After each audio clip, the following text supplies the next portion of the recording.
we'll go ahead and get started.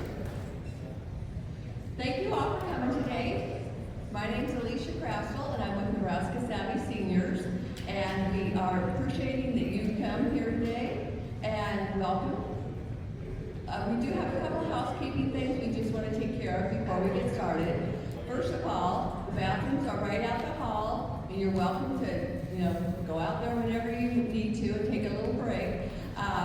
We have some registration cards on the table, or we didn't get any of them on the table this time, but if you haven't registered, make sure that you do register up here at the front desk so that we get a name tag for you. And on your evaluations that are on the table, you can actually sign up for future seminars. So we appreciate it if you do. That way we can have a name tag for you and know how many cookies to bring next time. And we do have a special event coming up. And on your table, you'll see a flyer for a bus trip. And we are taking a bus trip on August 31st to the Nebraska State Fair. We'll have a bus coming from Omaha and a bus coming from Lincoln. And we're going to have a lot of fun on the bus. The bus ride there and back might even be funner than the state fair. You just never know. And we're going to have some snacks and goodies. Then we'll go to the fair. We're going to see, there's Bill Craftsville that will be playing, but we're getting tickets to Casey and the Sunshine Band. Have you guys heard of that band? From the 70s and 60s, way back when. So that'll be a fun time. And then we'll head back on the bus and we'll be home so that you can get home before dark. So, before we get started, do we have anybody who's never been here before to a Savvy Senior seminar before? Good, okay, great. It was good to see new faces, so welcome. We're glad you're here. We hope you leave today feeling more informed, encouraged, connected, and empowered. And for those of you who may not know, Nebraska Savvy Seniors, we created this to help educate older people and adults, to equip them, empower them, and your families so that they can help you navigate some of life's biggest decisions and transitions. Our goal here is very simple. We want to bring trusted, real sources of information to good people together in one place. There's never a sales pitch, never any pressure, no catch, just education, conversation, and support for you. And during the week, there's other ways that you can get a hold of us. We have a Facebook page, and we have a website, so you'll find those on your paper. So if you're ever in need of something, you can always call us, and we can hook you up with the right resources for you. So every month, we bring local professionals and experts to talk about topics that are important to you and things that affect you and your family right here in your community. Things like housing, options, downsizing, scams, finances, caregiving, senior living, Medicare, legacy planning, health, wellness, and so much more. And what makes a big part of Nebraska Savvy Senior special is our educational partners. And you can see these tables sitting out here in the around the edges. And our educational partners have chosen to be part of this community here with us today because they truly love and care about serving older adults and professionals. And not just anybody gets to be a partner with, the educational partner with Nebraska Savvy Seniors. They have to be vetted, they have to be honest, they have to really have a heart for seniors to want to be here. And our educational partners are here as a resource for you. They all bring a different specialty and a different experience and different knowledge, and they help make these seminars possible. So we always encourage you, we want you to visit their tables before and after, ask them some questions, gather information, and make some of those connections, because you just never know when you might need some of their services. Let's see. So we're excited for today's seminar. Does anybody know what the topic is? It's called Seniorpreneurs. Have anybody heard that term before, Seniorpreneur? Well, you're going to find out today what they are. And it's about seniorpreneurs turning your passion into purpose and profit. And retirement doesn't look like it did 20 or 30 years ago. Do you remember when your parents retired and what that looked like? They were probably somewhere between 55 and 65, and that was when everybody was supposed to stop working. Well, today more and more people are continuing to work, start businesses, follow passion, or just reinvent themselves later in life. Some people do it for many different reasons. Some do it for income, some do it for purpose, some simply because they still have something valuable to give to the community. So today, it's not about pressure and selling, it's about real conversations, real stories and learning from people who've actually lived it. We're going to hear about the good, the bad, and everything in between. And our panelists here have all taken different paths to get where they are today, but they all prove something very important. And that is that your next chapter doesn't have to look like everybody else's. And whether you're thinking about starting something new, continuing to work, maybe volunteering, turning a hobby into income, or just exploring what might be next for you, we hope today will give you some ideas, some encouragement, and even a little bit of inspiration. So, we have 5 panelists here, and they're going to tell your story today. We have Dave Tuttle down there on the end, and Dave is the Medicare guy from American Senior Benefit. And next to him is Bud Thompson. Bud is an entrepreneur, a businessman, a longtime problem solver. He continues to work and reinvent himself almost on a daily basis and working past the traditional retirement age. Next to him, we have Charlie Brogren. When you hear Charlie speak, you might recognize his voice. He is a well-known moderator and KFOR radio host and longtime professional still active in his field. Next we have Mary Ann Stallings. Mary Ann is the founder of Bridge to Better Living. She's won a lot of different awards and accolades from all the different arenas that she served in, and we're tickled to have her here today. And then we have Les Robbins, a retired CPA, entrepreneur, business consultant, and a mentor.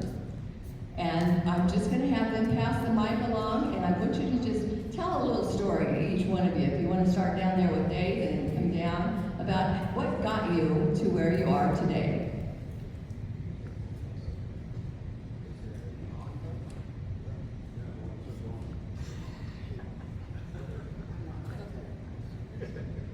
Good morning, everyone.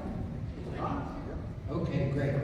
My name is Dave Tuttle. I've been in the business I'm in for 17 years. What I do is I get to help people just like you with the answers that you need. We deal specifically in the senior market. In fact, our company's called American Senior Benefits. So I'm sure I'm going to be answering some other questions today. So I'll just leave it at that. Just let you know that we're helping. Yeah, I'm Bud Thompson. I'm with Nebraska Real Estate, and I started working when I was 9 years old. My dad put me on a tractor south of Beatrice, Nebraska, and when I was 10, he put a plow on the back of that thing. I've been working ever since. And to me, working is an identity, and we'll go on from there.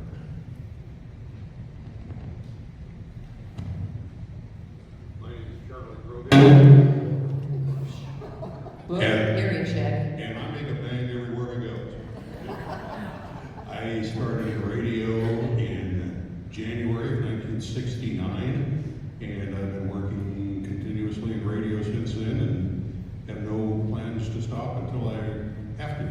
So we'll talk more about things in the future, but that's my basic story. Well, I'm Mary Ann Stallings, and my story is a little bit longer than those three. I'm a retired teacher, and while I was teaching, we had to find retirement communities for family members.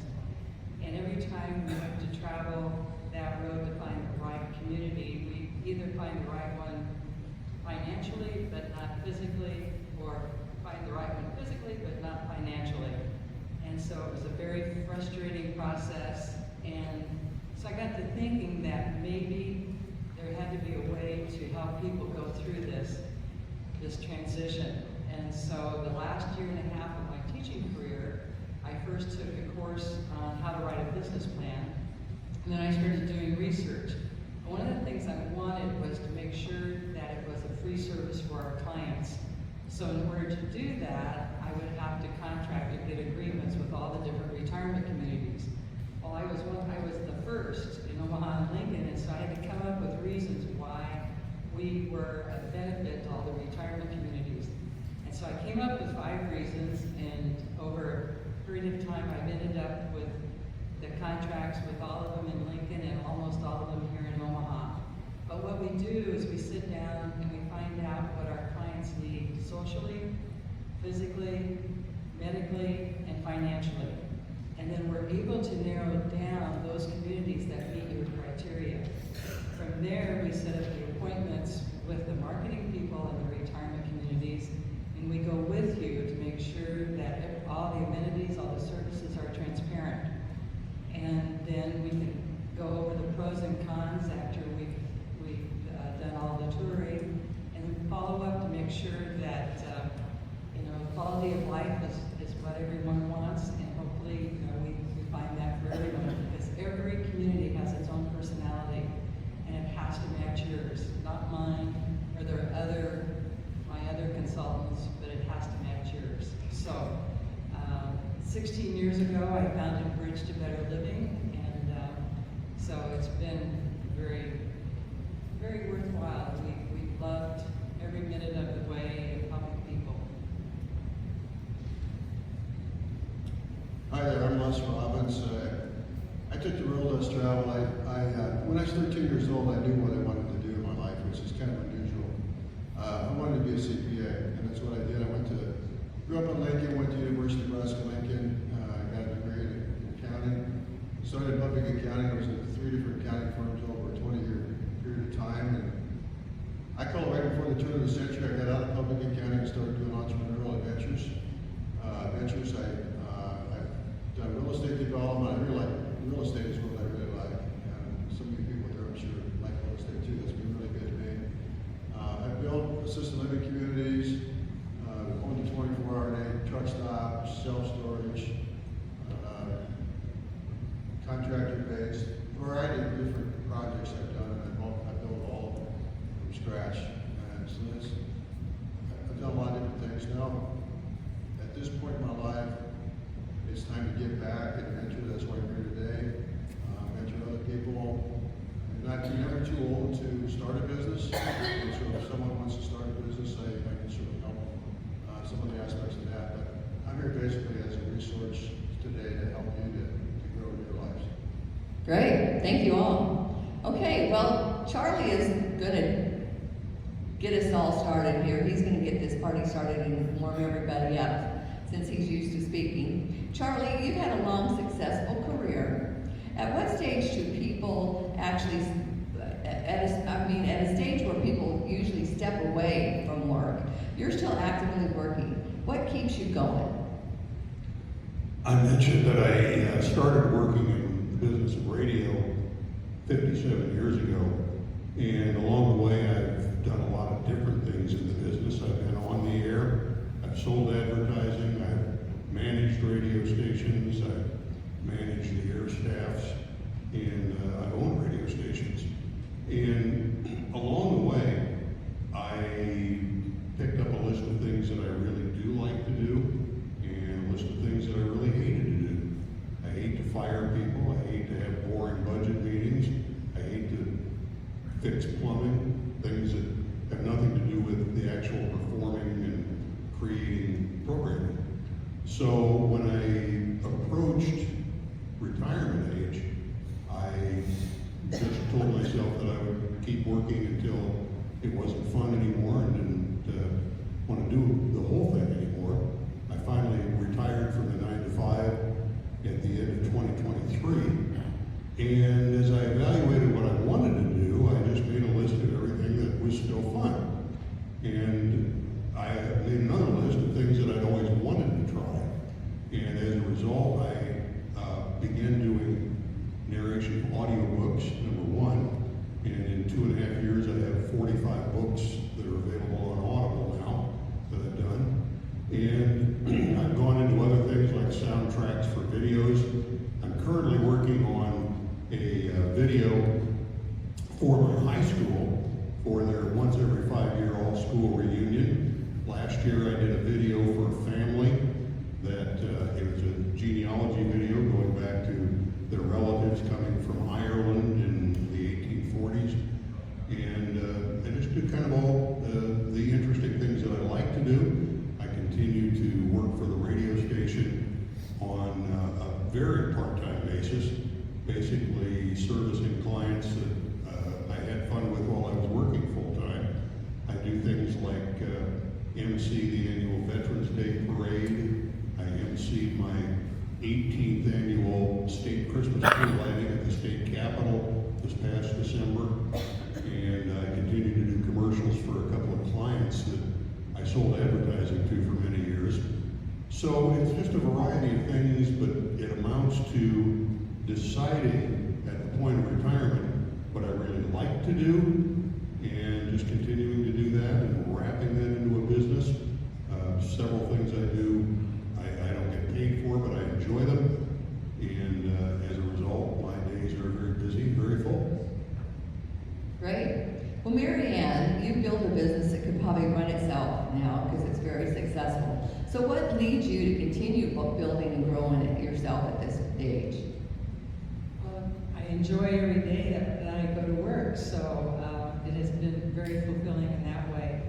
You know, our motto is placement with passion, and I feel that the whole staff in Omaha and Lincoln do that, and so it's just been so rewarding. You know, you watch the weight of the world come off of people's shoulders when you find the right community.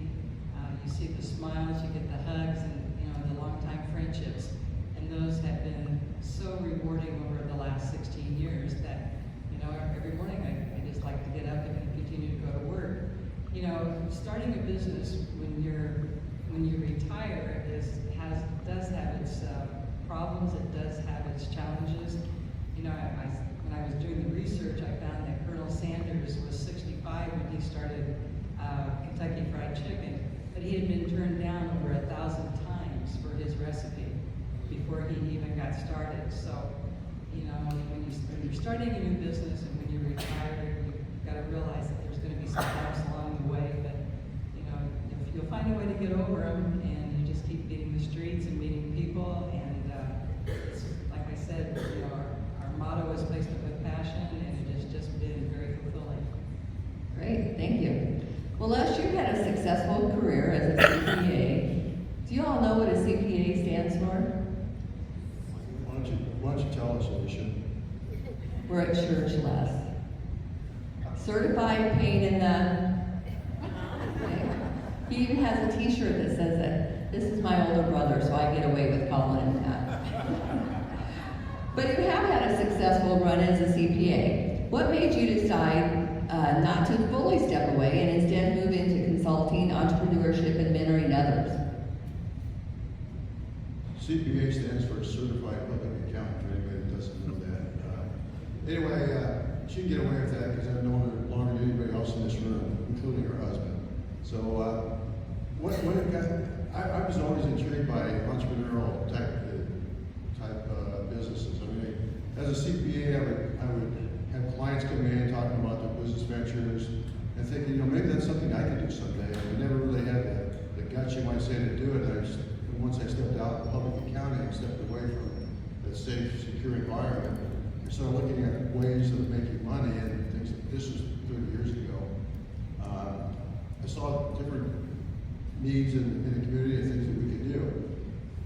I think what I do now is, like for example, Monday morning, a couple of young guys, about 40 years old, are going to buy a property, and they came to me and asked me about the property their office that they have right now. I said, well, how much should we use this for? How much is it worth? And so I did some analysis based on, I own a similar property, and we came up and I gave them some advice. And so what started me to do this is because I think it's like the song Humble and Kind by Tim McGraw. You know, once you get to where you're going, you're supposed to turn back and help the next one behind.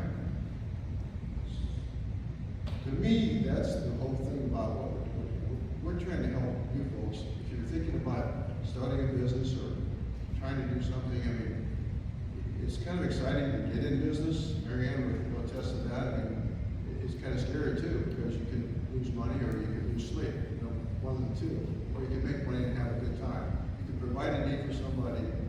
And for me, venturing and helping others has been a release for me. We have 10 grandkids. I want to mentor them so that they can perhaps business people or whatever they want to do. but for me, it's just about helping others. Every day I get up and I want to make the world a better place. And today I got up and I appreciate Alicia inviting me to this conference, and maybe we can shed some light on what might be helpful to you folks. Thank you, Les.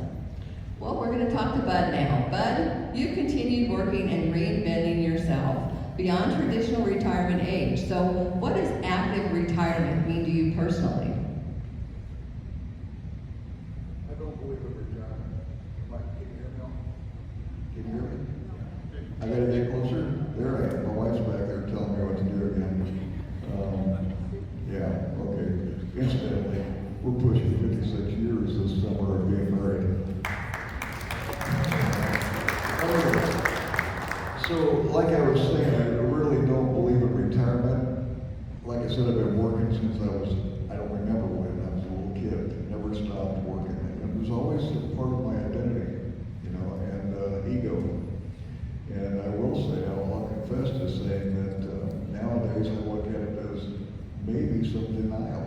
I don't want to give up. I don't want to be retired. And I'm in real estate. I'm in residential real estate. My wife and I have been in it for the last 21 years. Before that, I was in engineering and construction for about 30-some years and traveled all over the world. But I believe it's more of a redirection, and I enjoy the daylights out of the challenges of it. I'm in my 12th month of a 12-month program of learning AI, and the last class is this afternoon. And I'm doing pretty fair. I'm learning AI. So now I can work on my terms. Like we say in real estate, residential anyway, is pretty much 6 Saturdays and a Sunday every week, over and over. So that's about it. After retirement should mean that you're mentally engaged, I think, staying useful and choosing how to contribute, turning it into a purpose. Where's your purpose? That's all I got to say about that. Okay, great. Well, Dave, the Medicare guy here, as you work with people who are approaching 65, when someone chooses to keep working, what are the real ramifications that comes with Medicare and working? Well, as you get closer to the golden age, we call it, you need to ask yourself, should I retire and take Medicare?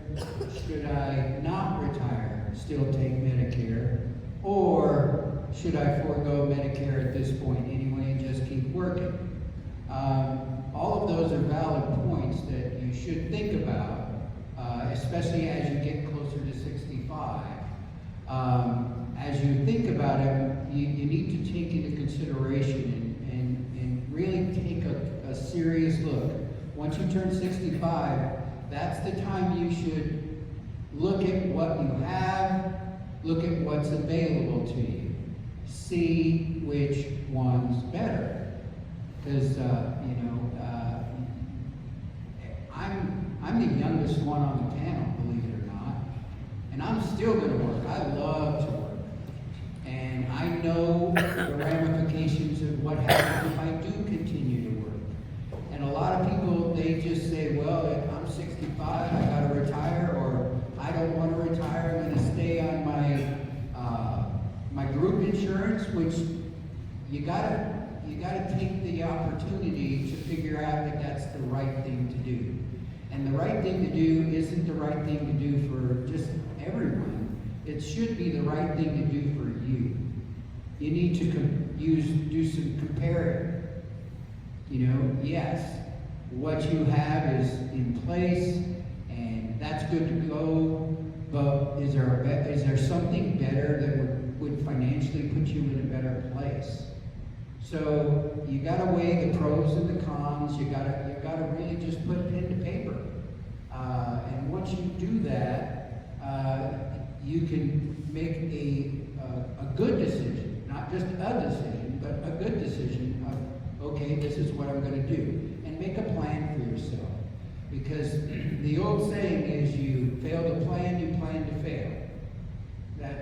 And we don't want that. With what I get to do every day, I get to help individuals just like you find out what your plan should be and what it could be. So I didn't decide. That's good. Okay, back to Charlie. Charlie, how has your reason for continuing to work and wanting to stay focused on work and changed over time and evolved? When I first retired from everyday 9 to 5, 8 to 5 kind of work, I had a general idea that I wanted to work somehow in voice work, voice acting, but the term is pretty broad, and there's everything from continuing to be on the radio on a part-time basis to recording audiobooks, which I do most of the time now.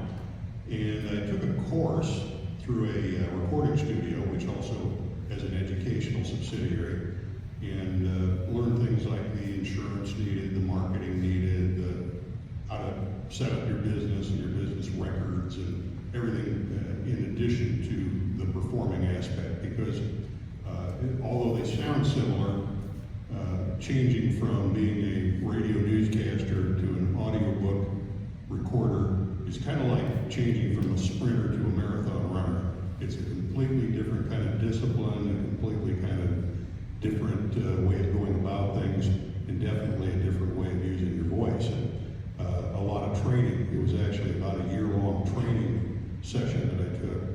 And their advice was, put yourself out there in many areas and see where you get jobs. And that's where you'll center on. And I made a lot of calls on businesses soliciting jobs for website development, for video development for their social media, and it kept coming back to getting contracts for audiobooks through Audible. And so that's where I'm pretty well centered. The other thing that has changed, though, is that I found some new areas I did not anticipate. I mentioned before doing a genealogy family video, and I'm now doing a video for a high school reunion on the history of that high school district. So new areas pop up all the time.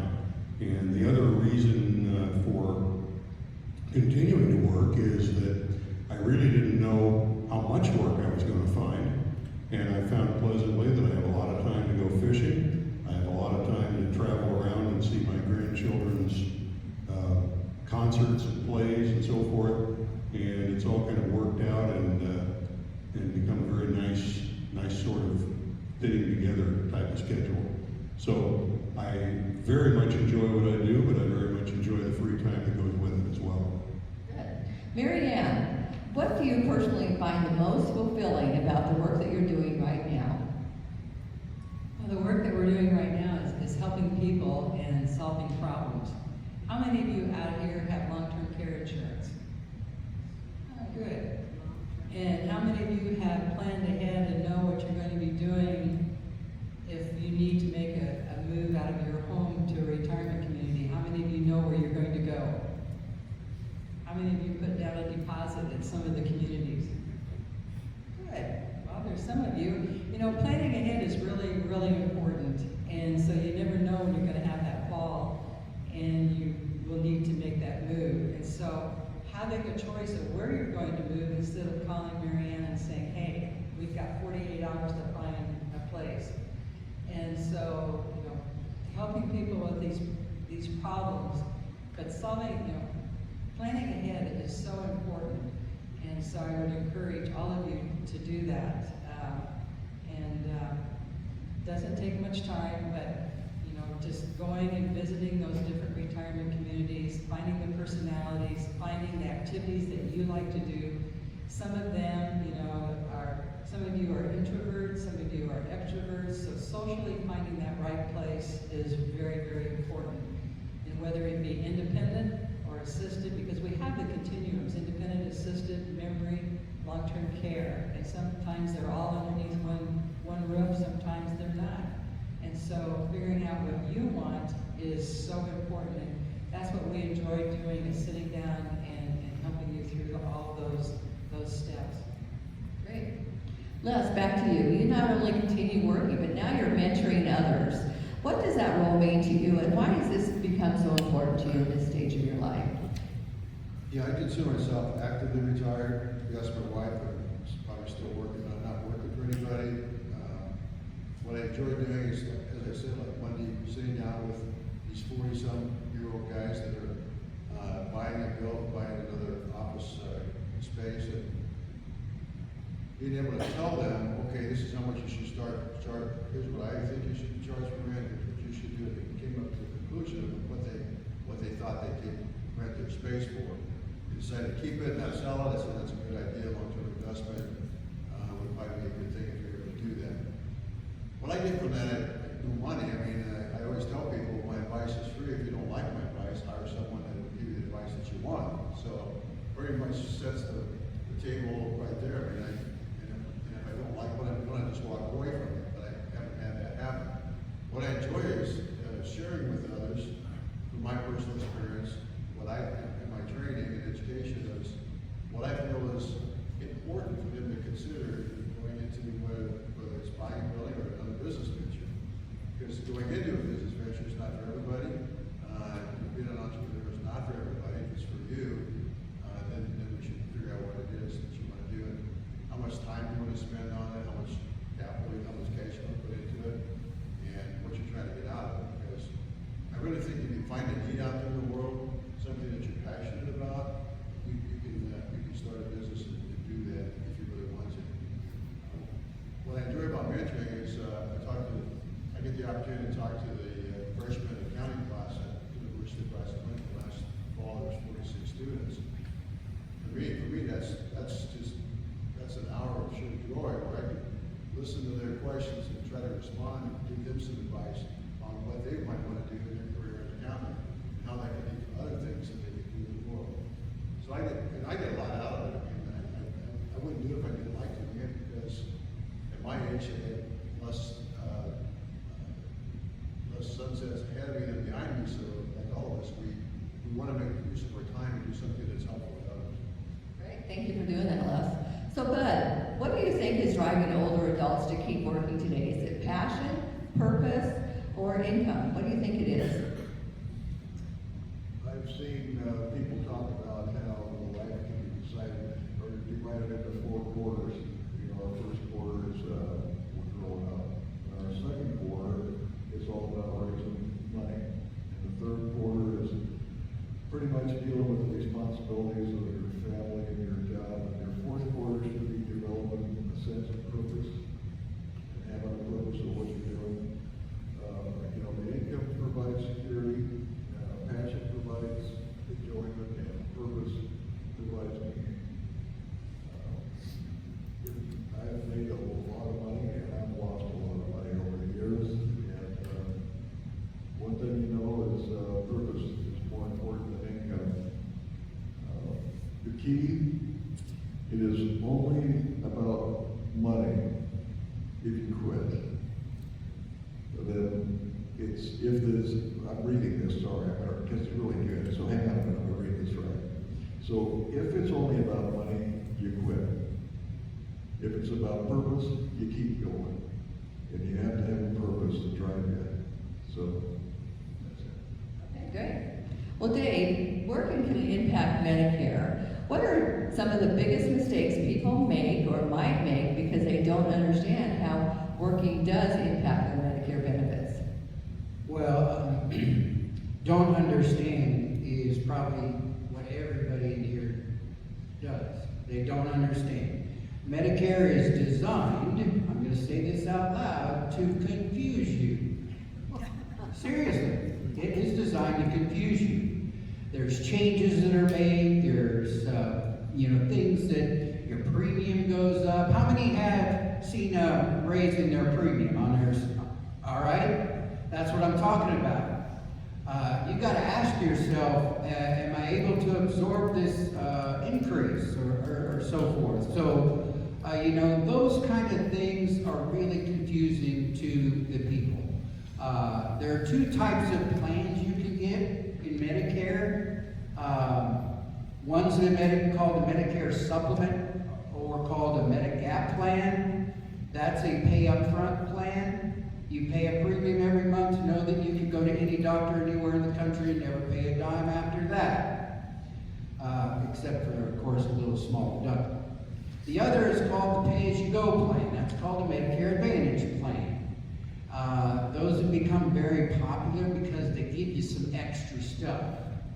But at the end of the day, you gotta ask yourself, which plan do I want? And just so you were aware, you can change your Medicare supplement. This is a misconception to people.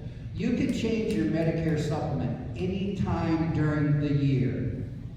It's not like the Medicare Advantage where they give you a window of opportunity, just so you know. So if you thought it the other way, you learned something today you didn't even mean to. So, just talking about the two plans, getting in the wrong one right out of the gate could be very financially detrimental to you. You could be paying the price for a long, long time. So it's very important that you understand as best you can what's out there for you. A lot of these people are wanting to do these Medicare seminars and so forth, and I always say, do you want to be treated like cattle? What that means is, do you want to get in a room full of people like you are today and not ask questions because you don't want to be that person and so forth? So, and that's the good thing about what I get to do and why I really like what I do. I'm a former school teacher. How many school teachers do we have out there? Any? I'm a former educator, and at one point somebody said to me, Dave, you're not teaching. I'm like, oh, contraire, mon frere. I'm teaching every day, just in a different way of doing things. I'm helping people just like you understand what isn't understandable. So, at the end of the day, the biggest key is knowledge, but not just knowledge, it's taking it to the next step and taking action. Because at the end of the day, that's what it's all about. Okay, great. Charlie, life is full of surprises, but what have you gained by continuing working that you didn't ever expect? What I expected when I went into my retirement business of narrating is the number and variety and the spread of relationships I would develop. I find my book contracts on a website called ACX, which is the back office of Audible, part of Amazon. And I simply click on Find Projects, and I'll see a book about accounting or diet or physical fitness or politics. And if it interests me, I click on it and I do a little, I find a little audition script and send that direct, I record it and send it directly to the author. I don't know where they're located, but since starting this a couple of years ago, I've done a series of books for a writers group based in Dublin, Ireland, doing history books on American presidents, first ladies, Old West figures, and gangsters. I've done the story of a prisoner of war and how he got his family from Hungary to the United States back in the 50s. I've done a story for a guy in Los Angeles who raised two sons who both played in the National Football League, and books ranging from physical fitness to diet to politics to stock market investing. I did probably the strangest one is the history of copper mining on Lake Superior, which I did for a professor at the University of Hawaii. So I guess the main thing I've found is that I'm working for people all over the world, and although I don't meet these people in person, you always develop a little relationship as you correspond with them, and it's really been fun to develop those relationships. Okay, great. Mary Ann, what's something that you've learned on your journey that you wish you would have known earlier? Well, knowing how people were so receptive to Rich and Better Living and the idea of how we do our business and how we sit down be with people and help them. When I started the business, I wondered if people would actually, you know, would want the help like I did when we were trying to go through it. I also wanted to know too if the retirement communities would actually need us, because they do have marketing people. But they know when we bring a client to their community that we have already vetted them out, that they're going to match their criteria socially, physically, medically, and financially. You know, there's, by 2030, all baby boomers will be 65 and older. That's 75 million people in the United States. So even if only 10% go to a retirement community, you're still talking about 7.5 million people. That's a lot of people. And so as we go along, it's been interesting to see the differences between the World War II generation and the baby boomers and what they want and need in a retirement community. And I think the next 4 or 5 years is going to show even more the differences between those two generations. Good. So Les, for someone who might want to stay active or maybe even start something new, what advice would you give them, and how could mentorship play a role in that? I think if you want to, we all want to stay active, okay? I think we all want to get up in the morning and have something to do. Mentorship can help you find someone to help you think through your ideas, think through your thoughts, think about the idea that you're maybe a business you're starting, or even it doesn't have to be a business. I mean, it could be what you're doing for your personal satisfaction in your life. I want to revise and extend my comments about before something was it Ed said about the 4 quarters of your life. I just want to tell you that when I was 40 years old, I read this book by Bob Buford called Halftime. And that book talked about going from success to significance.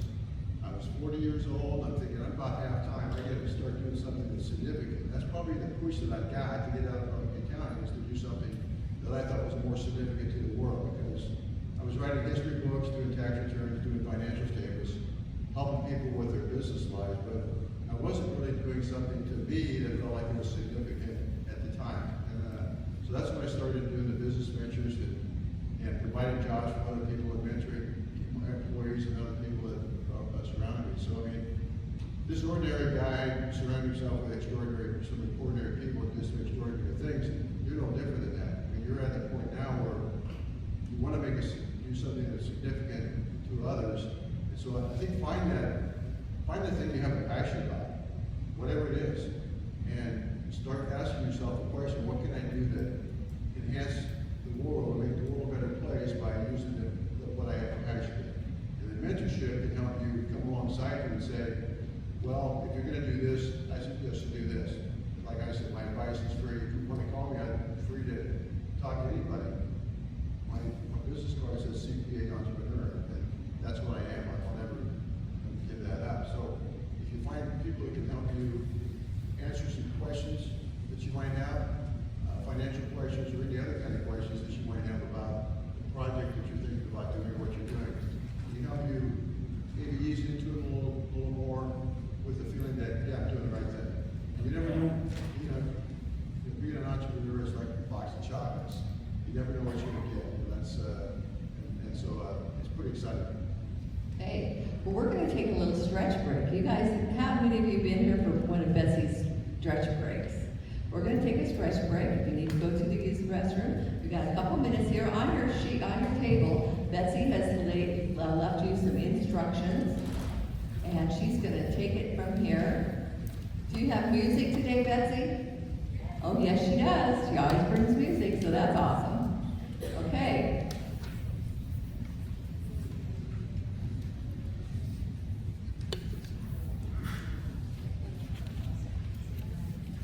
Good morning, all. My name is Betsy. I'm with Stay Strong Physical Therapy. May is National Osteoporosis Awareness and Prevention Month. So if you have been on any amount of social media or watching the news, there's all kinds of information about how to get your bones stronger. And so I'm very interested in that too, because as we know, sometimes breaking a bone will change your address, right? So So yeah, it will change your address. We don't want that to happen unless you're ready for it, to be on your terms. So the stronger our bones are, the stronger our muscles are, the more we get to stay where we want to. So if you have one of these, you can follow along. If not, it's gonna be very simple. I'm gonna kind of take you through some things. One of the aspects of building bones is to get impact into your bones.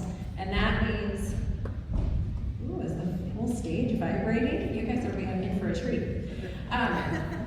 Okay, so you might have heard that walking will build your bones. That has proven to not exactly be true. We're very efficient walkers. It's very easy on our bodies. It's better than nothing, better than sitting on the couch, right? Yes. So, we're gonna build some impact. So we're gonna go through a little routine, 20 to 30 seconds of an activity, and then a little bit of rest, and then we'll do the next activity, and we'll go through it 1 to 2 times. We'll see how quickly we get through it. I will be leading you through. If you could all stand and be like behind your chair, and this is only if you feel comfortable, only if you feel comfortable.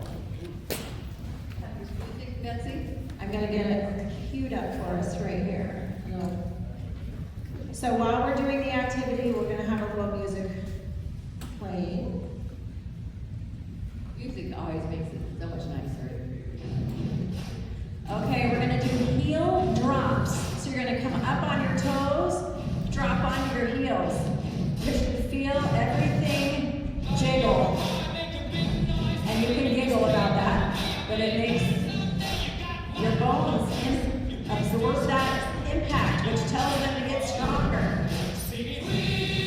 Yeah, good choreography back there, I love it. 3 more. Very nice. Okay. The next one really goes with the music here. We're gonna stomp. So you can hold on if you want to, or if you don't need to, then let go. Stomp. This should be loud.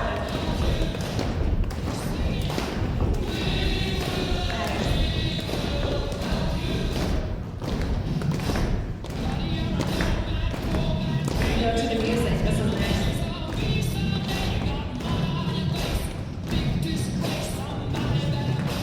3, 2, and 1. Okay, rest. All right, the next one is a little tricky. Usually you'll do this one at the wall. We're not gonna have everybody spread out today. It's called a plyometric push-up. So let me show you here.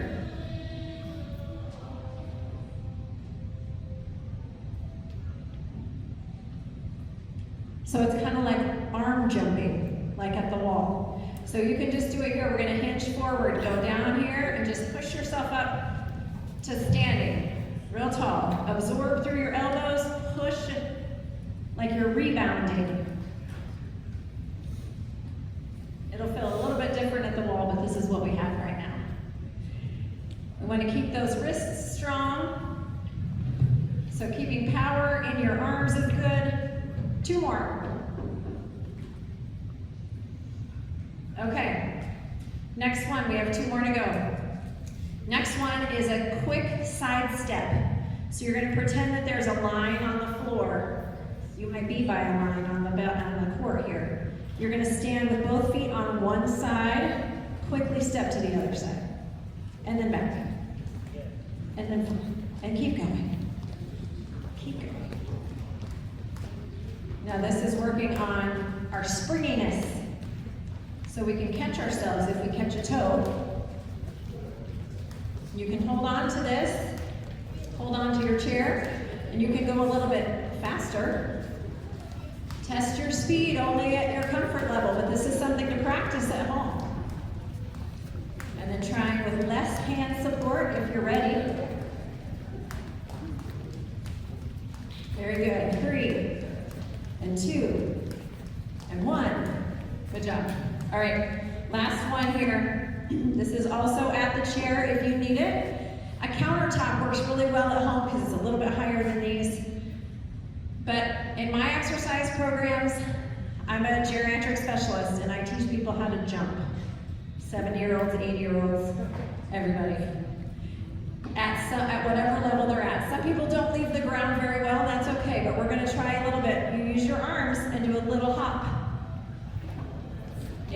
feels okay to you. Sometimes it'll just be a heel drop, and that's okay too.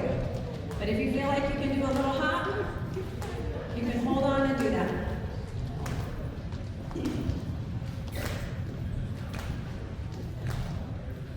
Three more. 3, 2, 1. Very nice. Give yourselves a hand. That's awesome. And now for the grin. No, I'm not going to backflip. Charles just scared me. How many of you have done jumping in the last year?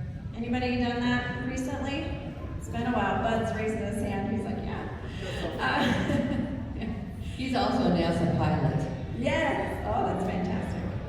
So, thank you guys for participating. That's what it takes to get our bones a little stronger. So, if you want one of the handouts, take the one on the table, or I have more at my table.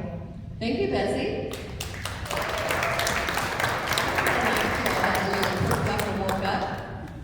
So we're going to get right back into our questions because we're on the downside of the second half here. And that question is for you, Bud. So, let's see. Bud, what would you say to someone who feels they might be too old or too late to start something new?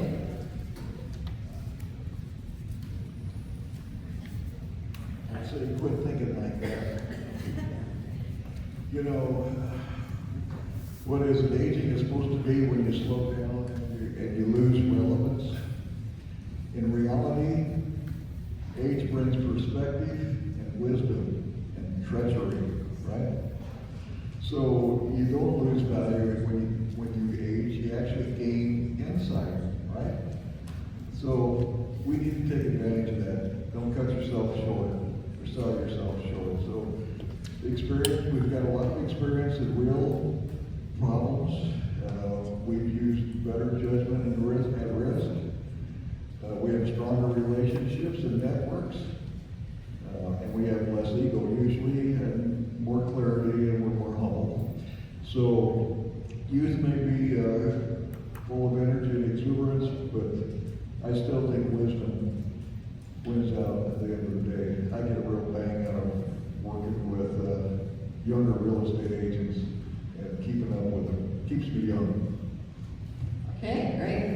Dave, I have a question for you. For someone approaching 65 or past 65 and still working, and what is the timing conversation they need to be having right now so they don't miss something important? Well, what I would suggest to that person is you need to make a plan. Okay, when do you want to retire? And then work backwards from there. You need to start everything in motion, and especially if you're working past 65. You need to start all the things in motion that you need to accomplish, and you need to start them before you think you should. And the reason being is you're working with the government and you're working with Social Security. Neither one of those companies work very fast, if you probably noticed that. So you want to plan ahead. You want to make sure everything that you do is in place like you want it to be the day you want it to be in place. You don't want to think, oh, I missed it. Because sometimes missing certain things can be financially a burden to you. And not only that day, but going forward, if you've waited too long, it comes back to haunt you. So what I would suggest to you is make decisions before you need to make decisions. And make a plan before you need your plan. That way you know, going forward, all the things that you're going to do are in place when you want them to go into place. And if you need someone to help you with that, and I suggest all of you do it, don't wing it. Winging it can be very troublesome. Find someone that you trust. with the right answers, because if you ask someone the wrong questions, you're going to get the wrong answers. So find someone you trust, that is in the business of what you are wanting, and rely on them. Okay? Don't ask your neighbors. I'm going to tell you. You don't ask someone down the street. Don't ask the person at the store. Don't ask the person at church. Ask the person who knows what they're talking about and they don't have a slanted view of things. So that would be my recommendation for all of you. You know, just like the Medicare supplements, you now know that you can change them all year long. If you're one of those that raised your hand when I asked, did your premium go up? You need to take a look at that. Investigate. Why did it go up? If it went up, is there any way I can control that? Can I let it go back down? You need to ask yourself those kind of questions. And if you don't know the answer, I know somebody who does. Okay, Charlie, have there been any moments where you might have considered stepping away, and what ultimately made you continue instead? Short answer is no. I've not really thought about quitting altogether or stepping away from what I do. I kind of feel like Bud in a way because I've worked for some kind of a job since I was in high school. And my father was an attorney. He had a brother who was an attorney. My dad worked until he was 86. My uncle worked until he was 92 and quit only because he couldn't see anymore and drive. And I just enjoy the work, and I figure that I'll keep doing it as long as I can do it. Okay, great. Okay, so my next question goes to you, Mary Ann. What keeps you energized in your work, especially when you're walking along families in major life transitions? What keeps you going? Well, I'm energized by people, and so that's what has kept me going in Bridge to Better Living, is just being with people, learning their stories, their journeys. One of the biggest mistakes I've made is not keeping a journal of all the stories that I've heard over the last 16 years. And, but, you know, I also think that if you look up here, I'm the only woman up here. So all of you women out there, you know, even if it's a simple idea, you can make it into a business. And I have a friend who loves dogs, and so she has started a business with taking care of people's dogs when they're gone on vacation. You know, it's very simple, but it's something that she loves. So sometimes we start a business because of what we love. Sometimes we start a business because of having been frustrated like I was with not being able to find the right community. So, you know, I think all of us have a special talent, and even in retirement, we can use those talents. Great. Les, back to you. From your experience, what do you see that's holding people back from stepping out and into this next chapter and taking some risk? I'd say the biggest thing holding people back is the risk of failure. I do this and I fail. It's going to be an embarrassment. I'm going to fall flat on my face. This business or whatever I'm doing is not going to work. Probably that's what holds people back. The other thing holds them back is living the secure life that they're in. Like, if you're younger and successful, you're successful in your business. Like for me, leaving behind a steady income in the CPA world held me back. Okay, and then so finally I got to the point where I had to do it. Okay, but I think the risk of failure, Alicia, I think that's the biggest thing. People don't like to fail, but people do fail. Okay, that's how businesses start. That's why there's a lot of them who aren't successful, because some do. I think you need to go into it thinking I'm going to be successful at this, and surround yourself with the right people and just make it happen. Okay. Well, Bud, what lessons have both success and setbacks taught you over the years? Get back up and try it again. As I was preparing for this, I was thinking about writing down everything I failed at in my life, and the list got real long, man. day, so I didn't write it down. But you know, you tend to just get back up. You all know that. And I say, I challenge all of you to do it now. There's something that you want to do, it looks complicated. I saw a quotation, a rough interpretation of one of the proverbs that said, a path straightens as you walk it. It always looks crooked at the beginning. But think through it. There's something you want to do, just by gosh, try it, do it. Okay, great. Well, before we start our question and answer time, do any of you have anything that you would like to add to this conversation? Any insights or bits of wisdom? Well, I think, hopefully you see this, but all of us have the same thing in common, passion. Passion and purpose.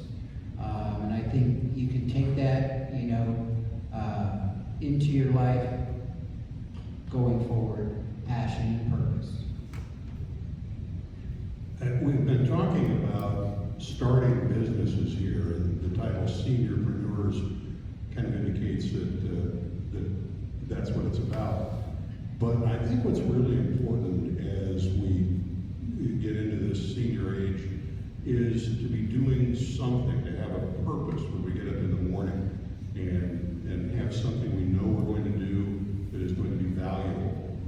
And I don't think what you do has to be a business or going back and getting a job. You can also volunteer. I look around at St. Andrews here, and it's very much like the church community that I attend in Lincoln, and that is very heavily peopled by volunteers, run by very active groups, and just full of vibrant activity all the time. Volunteer for a church group, volunteer at a nonprofit, take an OLLI class, do something that fulfills what you want to do and gives you something fun and interesting to do during the day. It doesn't have to be for money, it has to be for you. That's the main thing. Just like Mary Ann's name tag, how many times has she been knocked over today? She just keeps laughing and putting it back up. That's perfect spirit. So Charlie mentioned OLLI. OLLI stands for the Osher Lifelong Learning Institute. And it first started with University of Nebraska in Lincoln, and now they have expanded into Omaha.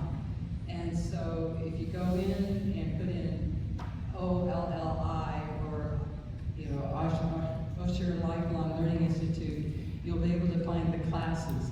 In Bridge to Better Living, we do a class for retirement communities. And the first session will be independent, and the second session will be for assisted living retirement communities, where we actually go out as a group and visit. So look those up, and I agree with Charlie that just finding something important to do every day for yourself is so beneficial as we retire. Yes, OLLI is a really good program. Who else besides Mary Ann and Bridge to Better Living has been an OLLI instructor? Look at all these hands. I had a 4-week course on savvy real estate for seniors. So even if you don't think you have something to share, think about it. You may have a course out there in your head. Okay, anybody else, Les? Well, you've been talking about mentorship. Everybody in the audience is a mentor, not just me, not just the panel. You're all mentors, okay? Family, your friends, associates, people you know. And so keep that in mind when you're out there in the world. People are looking and watching at what you're doing and try to help others. But Mary Ann might find out that someday that she already knows about her get back up again, like with her son. And that's what will happen to you out in the real world. Is people that you're in contact with, that you are mentoring, some of those folks might help you out. Okay, and then one last question from each of you. If you could take a minute, I'd love to quickly ask each of you, what does fulfilling the next chapter look like for you personally?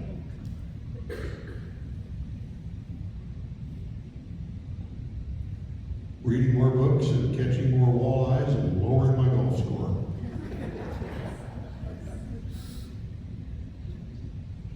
Well, I'm working on my golf score right now, Charlie, so, for me, the next chapter is just giving back, giving back to others.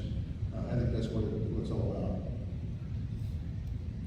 I agree that giving back to our community, because they have given so much to us, is so important. And so being involved in different community activities and helping others is still going to be part of my goal as I continue to retire. I don't think I'll ever retire, but I enjoy what we're doing. I continue to think I'm gonna just keep doing it. My wife, I know she wants to be done, but,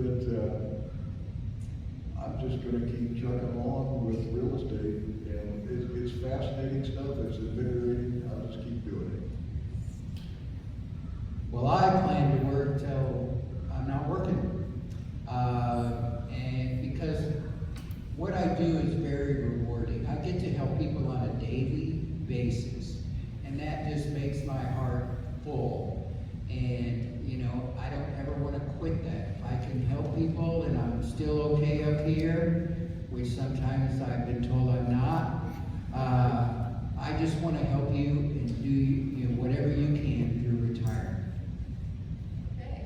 Now we have some time for questions. If we could get somebody to come up and pass a microphone around to the audience. I'm sure you're all dying to ask a question or two.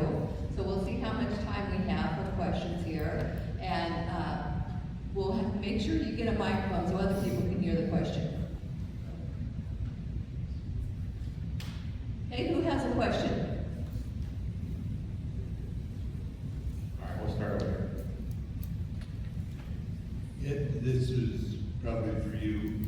I keep getting phone calls that ask me, do I have A and B and C and D in my pocket for later on in life? I'm 85, I'll be 85 this month. What can they tell me that I don't, I have an independent agent that goes over our stuff and asks, we ask these questions about them and if we're in the right thing. And what would you say to me? Well, what I would say to you is ask them one question. Two questions, actually. How'd you get my number? And is there, they should know that already. And I will tell you, 95% of the calls you get, you shouldn't get. You don't want, I should say. Yeah, I apologize. I wish there was something we could turn off on our phone and stop them from coming, but just so you know, they're gonna keep coming. And just ask them, hey, I'm good to go. You can get rid of my number. Okay, next question. Got a couple back there. My biggest fear is going into one of those retirement centers and not being able to eat the way I like to eat. I only eat plant foods. I don't eat anything that comes from an animal. Do you think that when I reach the point where I have to go to one of those places, somewhere in the country, the whole entire menu is plant-based? It's also hard for me to watch other people eat chicken or whatever they're eating. So if that kind of place exists in this country or in another country, I'd love to know about it. So that being totally plant-based, I don't know if we would find one of those. That's one of the, one of your concerns. So as we would go through different retirement communities, that would be the first question that we would ask, or we would ask up front, because we don't want to waste your time. And right now, I would say no, that there's probably not any that's totally plant-based, because they have to not only cook for you, but they have to cook for everyone else. And so even those people who have food allergies, they do cook for them too. So they try to provide a basis for everybody that everybody would be able to eat. So if that bothered you, then I don't know, maybe they have a different place in the dining room for you to eat, or you could figure something out like that. Or you could just eat the broccoli and leave the roast beef.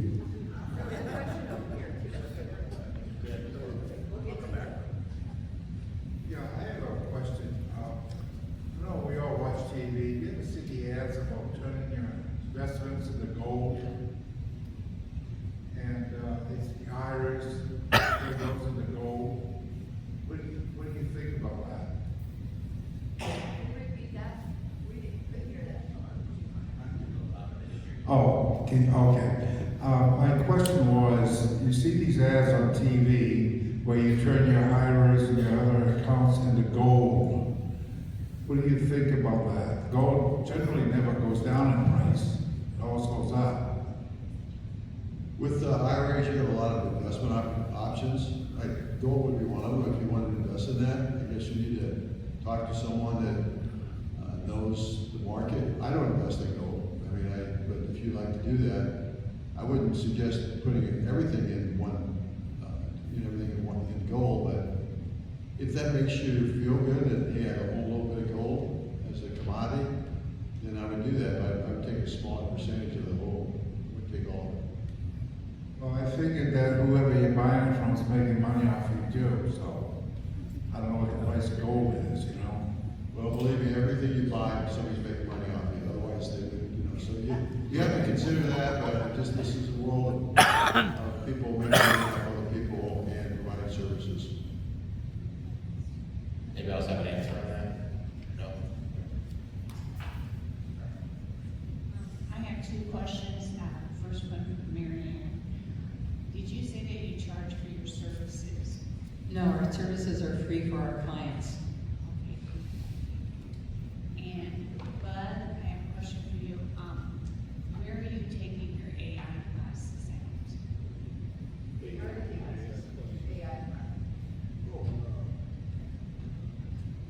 I took my artificial intelligence AI classes through a real estate trainer coach that's a national outfit, and the trainer is a very successful real estate agent in Vancouver, BC, and it was on every month. It was only offered to those people that are part of this training system.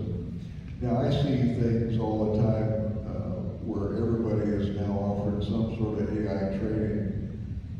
If I were you, I'd talk to the university, maybe to the gerontology department, they're good people, and or the accounting department, and talk to them about AI. It depends on what you want to do. If you want to go artistic with making posters and art, or you want to go mathematical or logical, there's different AI platforms. So if I were you, I'd reach out, go on Google and ask Google who you should go to for training on AI locally.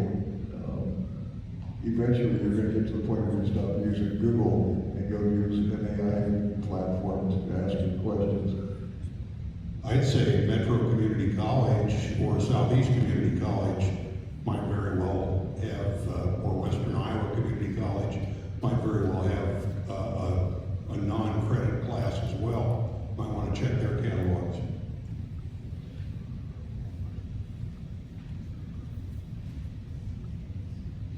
I have a friend who's in a retirement community, Marianne, and I'm afraid he can't afford it for as long as he's going to live. So what happens, because they're pretty expensive, what happens when he can't afford it?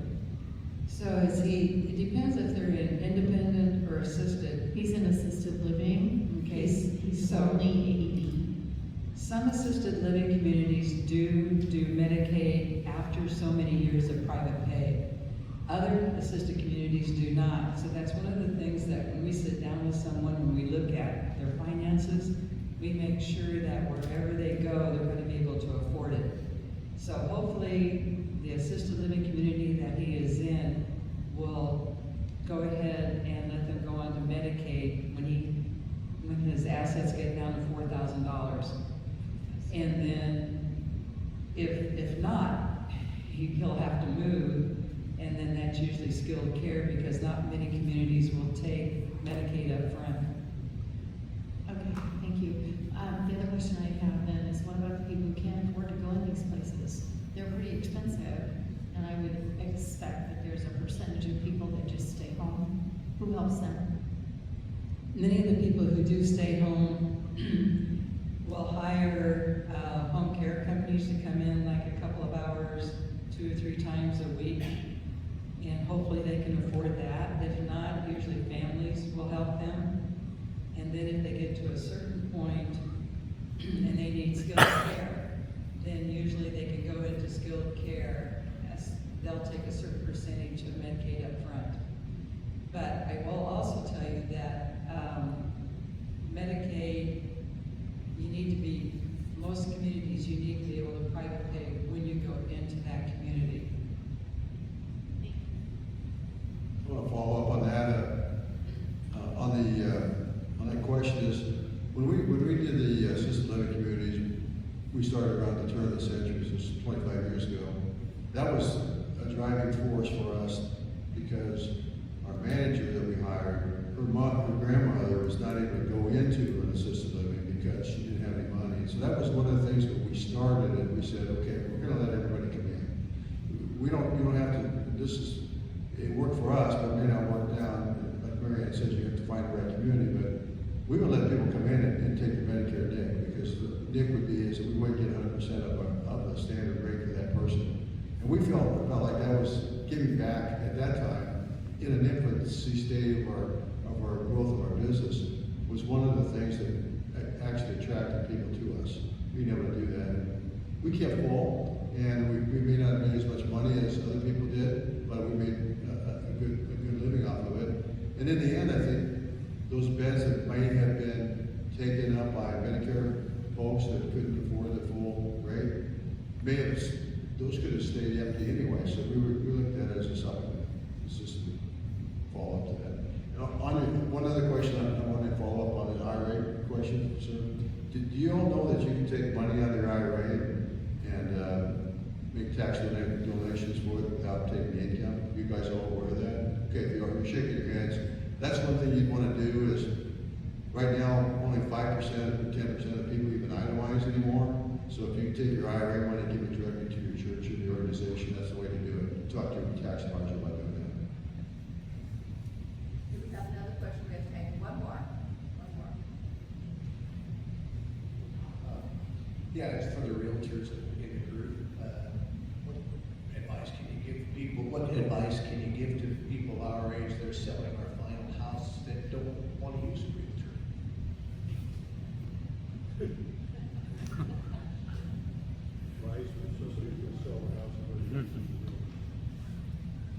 It can be done.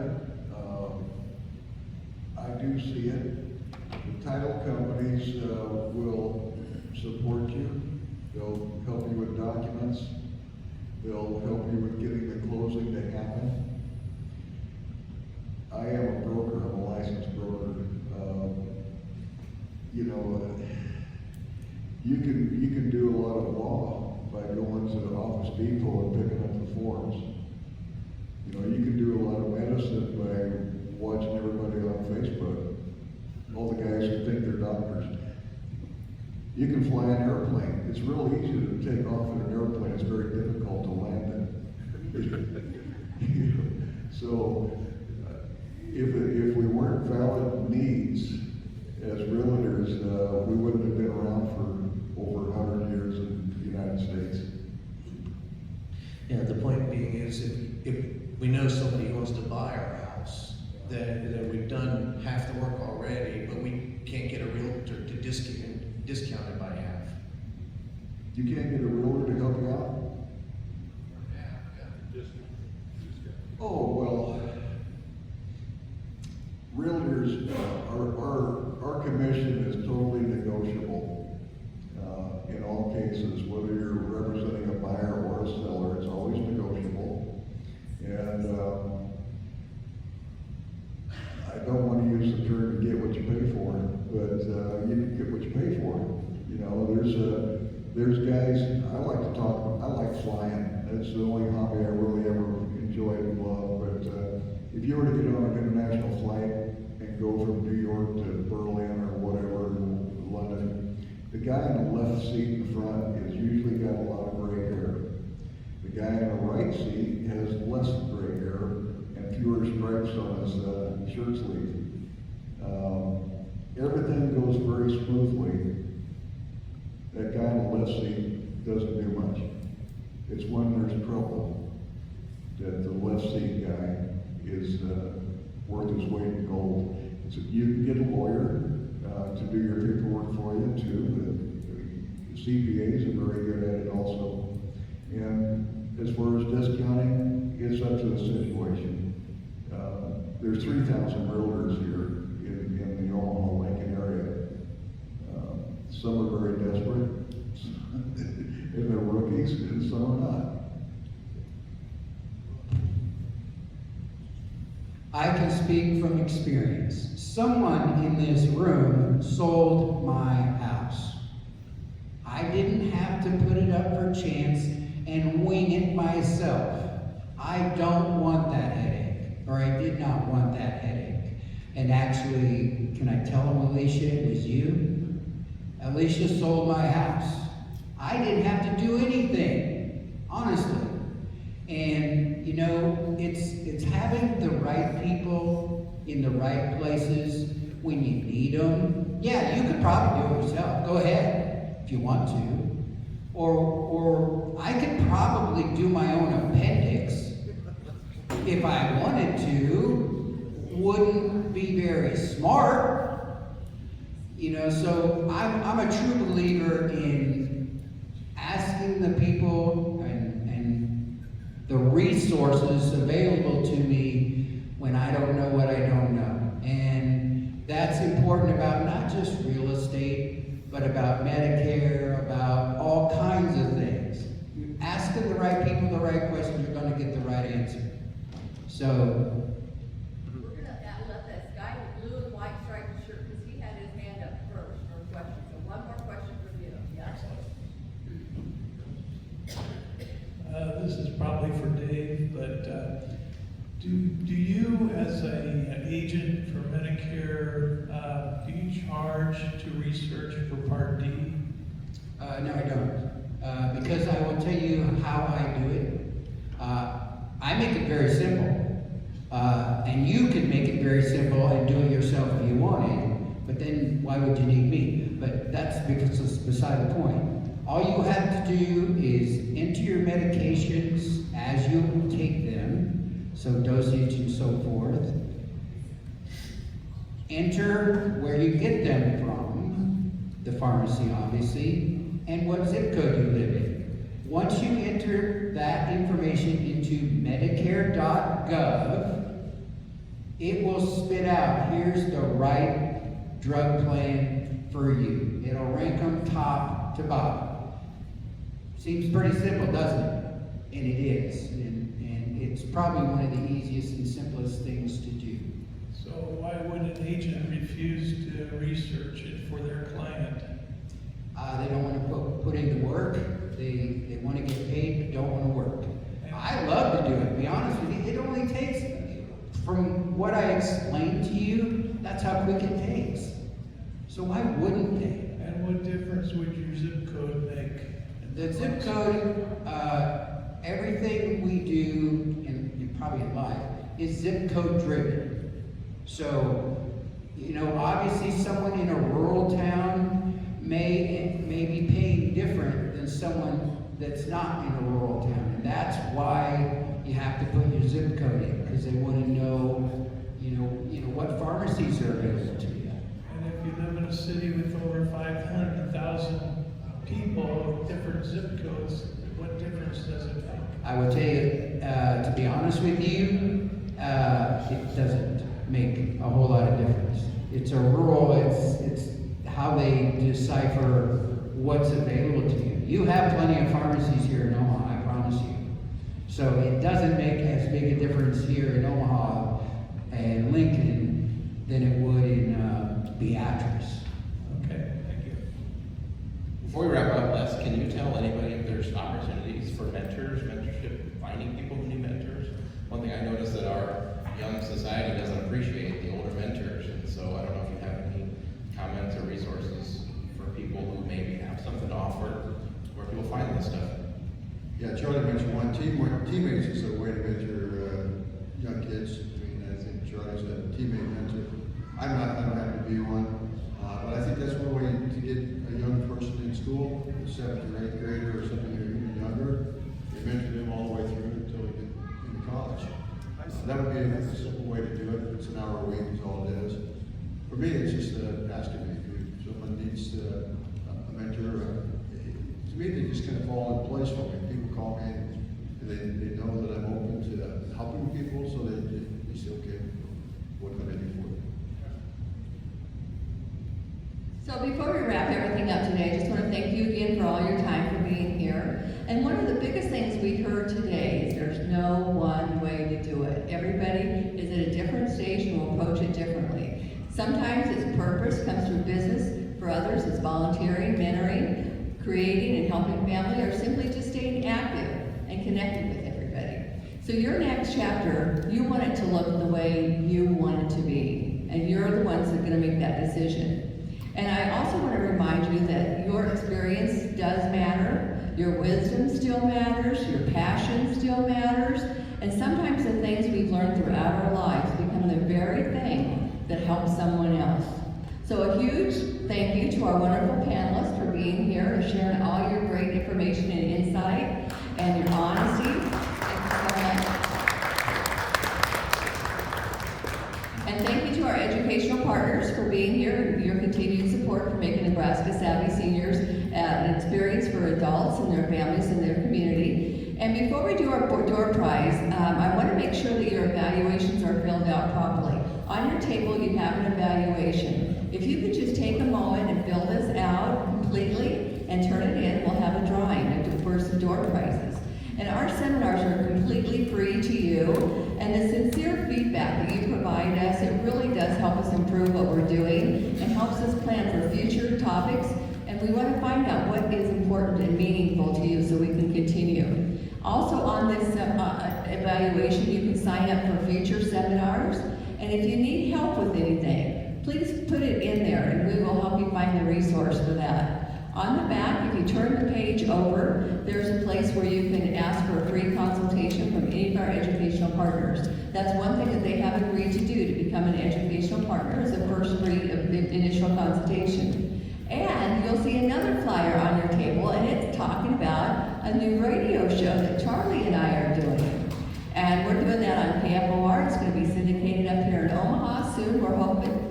But if we would love to have you tune into that radio station. If you don't get it up in Omaha yet, we will have it on our website, and we'll have codes on our Facebook page. How many of you are on Facebook? Go You ahead. can also listen to it at kfornow.com. kfornow.com. Stream it live Sunday morning, 9:30. Yes, 9:30. And how many of you have Facebook accounts? Like me, like Nebraska Savvy Seniors, and share this to your friends and bring them along. Don't forget that next month our seminar is going to be on travel, so that'll be a fun one for you. So before we do our drawing, we do have a basket of goodies back there for anybody who brought a friend who's never attended a seminar. Did anybody bring a friend with them today? Okay, so Joe, if you want to pass that bag around, or Paul or somebody, to keep your hand up so we can get you a gift here, and we'll get that then. So if we could have our educational partners come on up, and we're going to have them introduce themselves to you, and they brought some little goodies today for a door prize. And Les, I think you brought a door prize too today, didn't you? What do you have? Over a couple of years' time, I wrote a book. It's called Grow Less, Travel with One S. Something I've always been meaning to do. It's all about faith and family and give one the way to do it. And I think he'll autograph that for you too. So I'm going to have you guys come over here, and yeah, just get together. We'll start at one end. Okay, I'm going to get you. I'll be on the end and get started, right? Introduce yourself. Good morning, I'm Kate Jeske with Bridge to Better Living. I get the joy of working with Mary Ann every day. And I have another team member here, Stacy, but I think she stepped out to visit with someone. And Mary Ann told you about what we do at Bridge to Better Living, Placement with Passion. And I have a gift card to Chick-fil-A today. Oh, this is terrifying. Colin Netchkosh, Elder Law of Omaha. I'm an associate attorney. Basically, we handle estate planning and Medicaid planning. And then today I have a mug and a mug warmer. My name is Samantha with Trusted Life Choices Home Care. We are non-medical and a lot of people get that confused. They think that they just need something medical going on with them to come to us. You don't. We also help with housekeeping, cooking. If you need help getting to an appointment, we do that as well. Or if you need someone to come in with mom or dad, so you can do errands for yourself, we can do that as well. So just keep us in mind, trust life choices. Hey everyone, Nathan Despain with Arkfeld Wealth Strategies. We help people with investment management, retirement planning, estate planning, and we also offer free financial reviews. Well, as you probably already know, my name is Dave Tuttle. I represent American Senior Benefits. What that is it's a company that does anything and everything for you and on your behalf. A lot of times people will go to these seminars and stuff, but that's where it stops. We get to do the things. We get to write things. We're appointed with over 200 different companies to help you with your retirement needs. That's a cool display over there, isn't it, Dave? Yes. I've never seen a hologram light like that. My name is Mary Grossroad. I'm a senior living advisor with Clare Senior Advisors.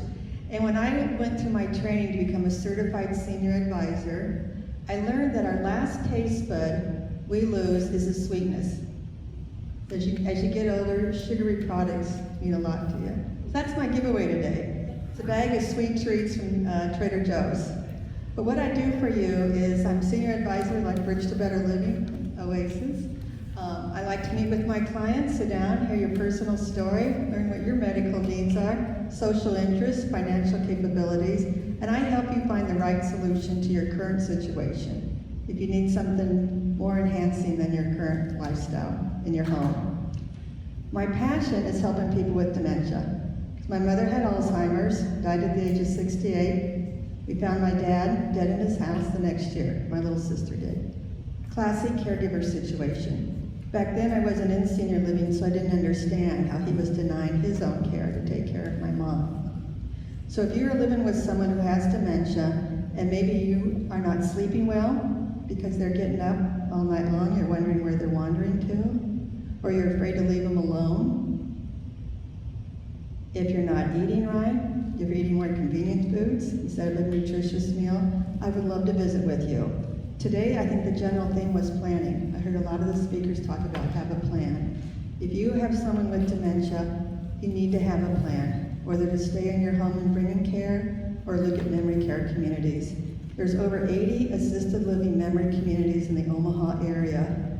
So how do you know where to start? That's where we come in to help you. We do the screening of what's the best solution for you. I believe in educating before something happens. So when you sit down with us, we learn what your needs are, make some suggestions, look at some places that are appropriate for you. There's no obligation and there's no charge to work with us.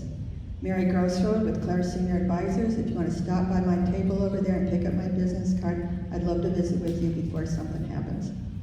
Take it away. Thank you, Mary.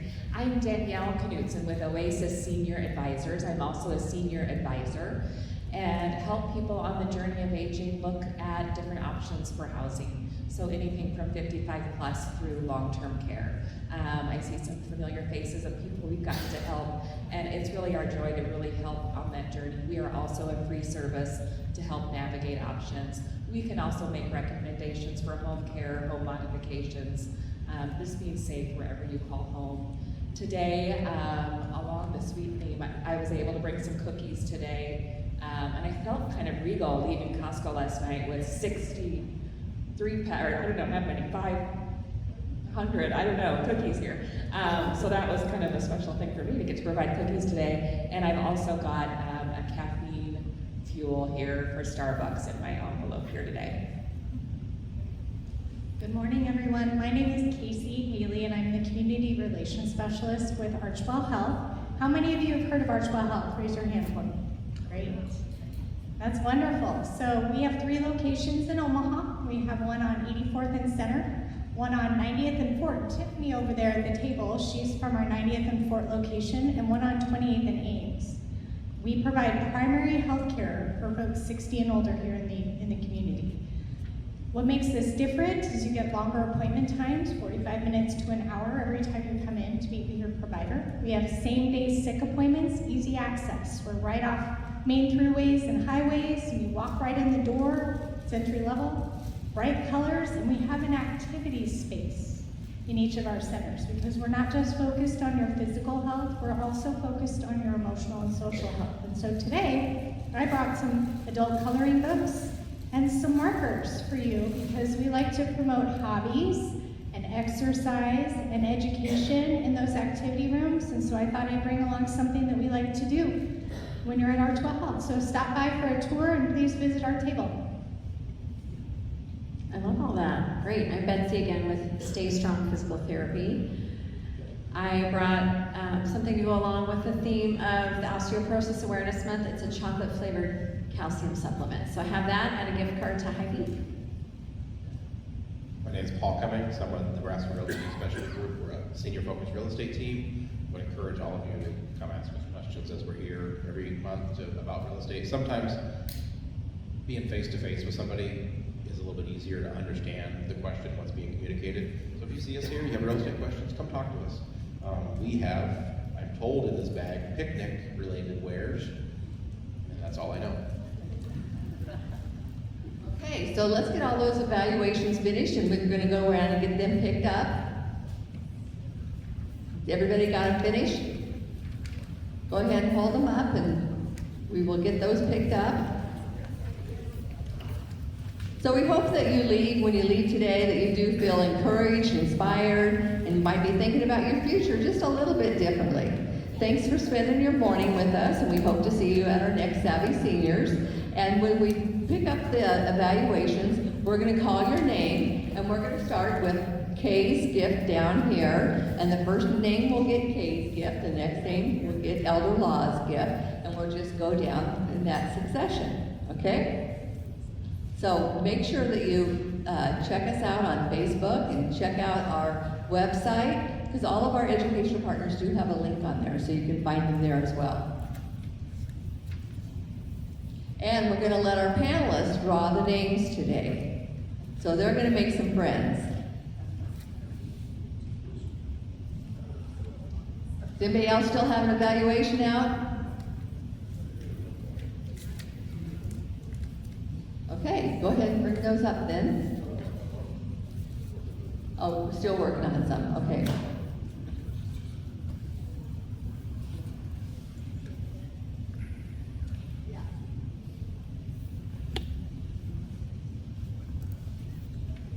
Well, if I was a comedian, I could tell you a few jokes. But I'm not a comedian. Anybody else know a few jokes? I bet Bud does. Hey, I tell you, I got a funny story though. My anniversary was this month. I asked my wife what she wants for her anniversary. She said a divorce. I said I wasn't looking to spend that much.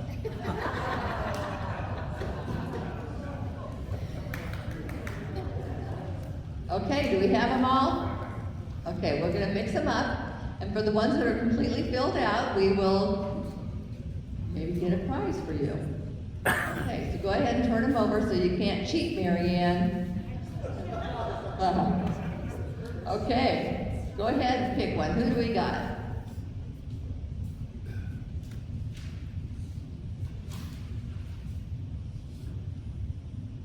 Winner is Donna Kozak. Donna Kozak. Are you here, Donna? Okay. Next one.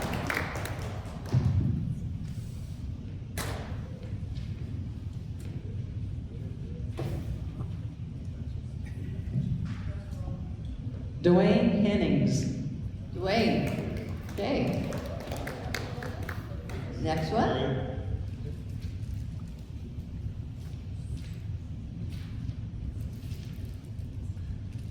Judy Stransky. Judy. Okay, one more.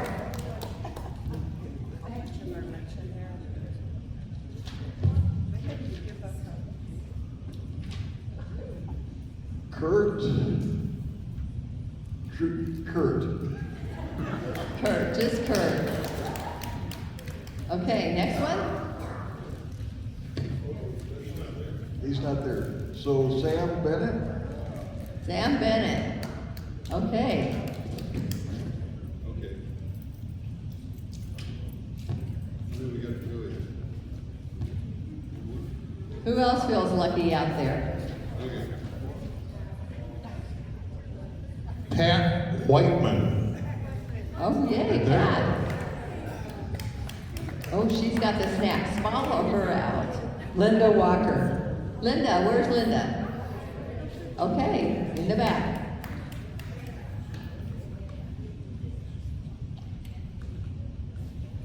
Diana Ordway? Okay. And we got two more. Rosemary Wolford. Where's Rosemary? Oh, she's in front there. And our last one. Is it gonna be you? Linda Walker. Linda. Where's Linda? Linda Walker. Oh wait, you already won one. How do we Okay. get another one? Okay. Sorry, Linda. One gift per day. Okay. I'm in radio. I love to give away prizes. Susan Hennings. Susan. Okay, we got one last one for the road less traveled. Oh. And he'll autograph this for you too. George Wolford. George, okay. All righty. So thank you so much for attending. What I want you to do now is take your name badges off and have them in your hand so when you go out the door, you can drop them in the basket or give them to George